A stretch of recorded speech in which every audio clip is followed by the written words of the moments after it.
Chapter 1 The Awakening. How do you dream like you are going to live forever? Time has stood still, but I'm lost. Please help me, I'm lost. When you are trapped in a dream, how long would it take to snap out of it? Please help me, I'm stuck. Well, she has nice hair. Hello? Please, I can hear you. The sun is warm. I can feel it on my skin. The sound of the waves muffles the cool breeze. Water? Is that water? Do you think we should take her to the ship? It's not safe for anyone to be this close to the woods this time of day. The woods? Please, just yell at me. Slap me, shake me, anything, help! Here, move out of the way. Suddenly I feel as if I'm flying. Why can I feel the motion but not the touch? Now there. Let us go grab the goods. I am placed on top of a warm, firm, strangely textured place. I can feel a rocking motion, and it is enough to rest my pacing mind, to make me calm down. I will wake up soon. Men, we are heading to the island of Kata today. A tall man, very rugged, looks towards a ship that him and his makeshift family built so long ago he could not remember the pain from the work any longer. Kata, cousin? We'll be away for days. The tall man turns to look at the malnourished woman that makes his heart stutter. Eliza, you know not to call me cousin. It is too strange with the things you do to me. Eliza grins from ear to ear. I have to tease you, Connor. Connor looks around the tiny boat to see the young woman they found on the beach. As he sits down, he pushes a strand of her long white hair from her face. Do you think she is human? Connor looks at Eliza concerned. I don't think so, Connor. There are not any more humans. We are all that remain now. Connor raises an eyebrow as he leans toward Eliza to kiss her soft cheek. We thought we were alone, but she's new. The whole ship is in an uproar, trying to help the 3 small boats to get all the salvages for the day aboard. Father, who is she? A small boy with blonde hair, merely 8 years old, asks while poking the girl with the white hair with his finger. Connor chuckles as he grabs the boy up and spins him around. Ha ha ha! You know what happened to the cat, Jacoy? Jacoy squints his eyes. Like Amethyst, father? Amethyst hears her name and comes flying down with a meow. No, son. Amethyst is only half cat. Connor pats Jacoy on the head as he pulls out a piece of soft meat from his pants pocket. No, master. Not today. Connor shrugs his shoulders and looks Amethyst over. Watching your weight, are we? Between the bird and cat in you, you shouldn't worry. Amethyst flies up to Jacoy's shoulder. Behind them, a whimper heard. Where am I? Connor leans down to speak, and at once is taken aback by something. No one has blue eyes? Who are you? The girl sits up next to Eliza and takes a drink of water. Her eyes are blue, with flakes of glitter in them, Eliza, Connor says in a panic. Eliza looks at the girl in her arms, confused. Who are you, child? Do you know?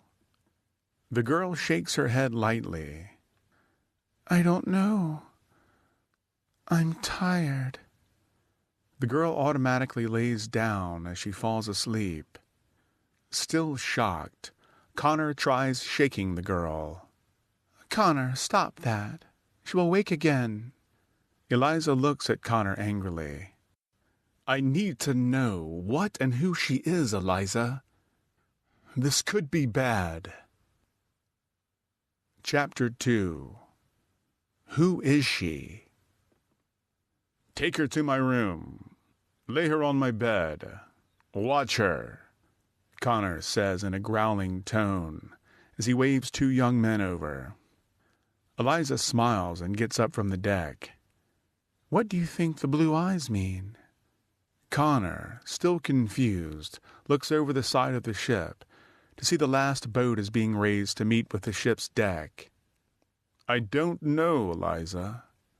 She said she didn't know who she is. This concerns me. Amethyst flies and lands gently on Connor's shoulder. I can tell you she's not lying, Master. How do you know, Amethyst? Eliza says with a questioning tone. She has a sense about her. It is almost like she was lost, but not physically. Amethyst licks her paw with her small bird tongue. She can also do things that you all cannot.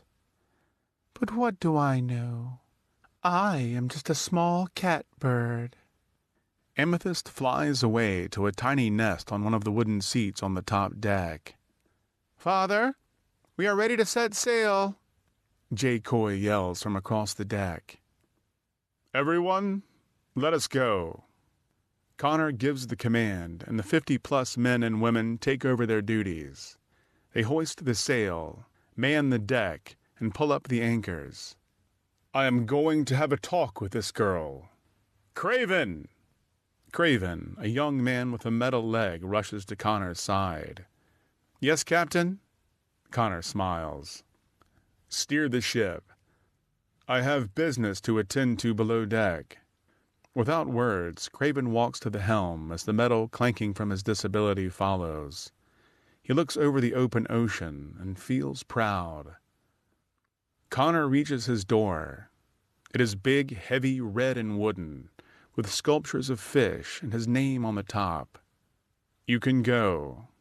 The man who had been staffing the door looks at Connor and nods, then leaves. Connor takes a deep breath. Although he is captain of the ship, he is a tender man. As the heavy door opens, it creaks with fear. There, laying on top of Connor's bed, is the girl they picked up on the beach. She had taken the liberty of putting on Connor's nightshirt he had left on his bed from the night before. Chapter 3. A Whole New World. Connor and his crew had come together on the beach in the year 3010. The Earth had come together as one in the years before, so there were no major landmarks that could tell Connor where him and his son had landed. Connor was just 27 when he washed up on that shore. The others had no idea what had happened either, and did not know where their homelands were. Only thing that Connor knew was that they were all different. As he counted the people and looked at their eyes, he could tell they were all like him too. In the time that they had all spent together in the beginning, everyone had different abilities. Some could fly, some could hear sounds from far away, some even read people's minds. Connor's power was strength. He could lift anything with one finger. Jacoy, Connor's son, had the ability to run fast. Everyone had brown eyes with glitter in them. They bled white blood, healed quickly, had no heartbeat, and unfortunately could not have children. Those were the things they had in common. Well, there was one more thing. The year is now 3042. Connor started noticing this after the first couple of years. They do not age. Connor could only think of his son, how he would not be able to do the things that he had, grow up, get married, have kids, make a career, fight in the war. Connor made sure that he gave him adult responsibilities. Jacoy was merely 8 years old. He is stuck in an 8-year-old body, with the mentality of a 40-year-old man. Thinking about that always made Connor sick to his stomach. Not only did the earth and Connor's people change, the animals did too. The earth had been toxic, and the animals became one with each other. Connor and his crew had sailed the entire ocean several times, and Kata Island was where Amethyst found Connor. Connor had seen several different animals, some friendly, some not so much, some strange and some beautiful. Amethyst was the mix between a cat and a bird. She had a cat body and ears, but she was covered in purple feathers with blue-green undertones, and a headdress to match, along with wings and a tail. To top it all off, she had a pink beak. Amethyst was not the name Connor gave her. It was her own. She could speak and sense things that no one else could. Amethyst was a very talented girl. She aged, but slower than normal animals. Connor made sure he studied everything he could when it came to the food, animals, and water. When the world was well, before the earth came back together, Connor was an RN in a hospital. He also managed a wildlife exhibit at a local zoo. Connor stopped aging at 40.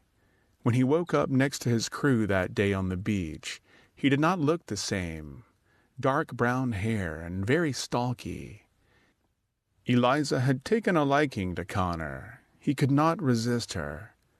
She stopped aging at 27. Eliza came from a place that had little food, so she was forever tired-looking. Before she came to the beach, she was a tribe leader. She had long brown hair with just a tiny bit of gray.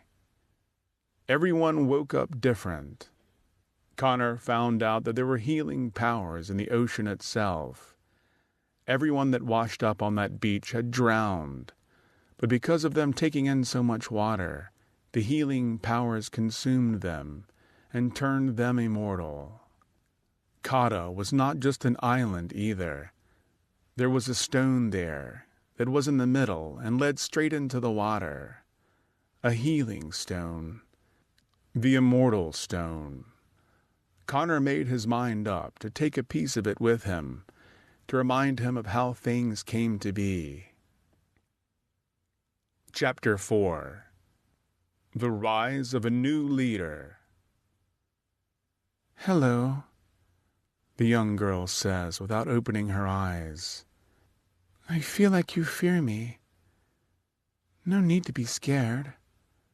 Connor squints his eyes and closes the door behind him. "You said you didn't know who you are. Do you now?" The young woman sits up in a floating position with her legs crossed. "My name is Minerva." Connor pulls a chair to sit across from the floating girl. "Where did you come from?" Minerva yawns. "That I do not know. I was stuck in my mind, you see. I could not get out. I could not wake up. I heard everything around me. Like you, Connor, and your girl, Eliza, right? But that is boring." Connor leans forward. "Why did we find you?" Minerva places herself back down and the bed makes a creaking noise. "I don't know anything. And to be truthful, I just made up that name. It suits me, though. Sounds familiar in a way." Minerva bats her eyelashes. "You can ask your friend Amethyst if you would like. She's the only sensible being I can see on this ship. Where are we, by the way?" Connor goes to a chest and pulls out an off-white dress with flowers embroidered on the hem. "Here, put this on. I will show you the lazy lane." Minerva goes to take the nightshirt off and smiles. "You are curious to see my body. It's fine, but Eliza will be upset with you." Minerva takes only one finger and clicks her tongue as she waves it back and forth. Chapter 1. The Awakening.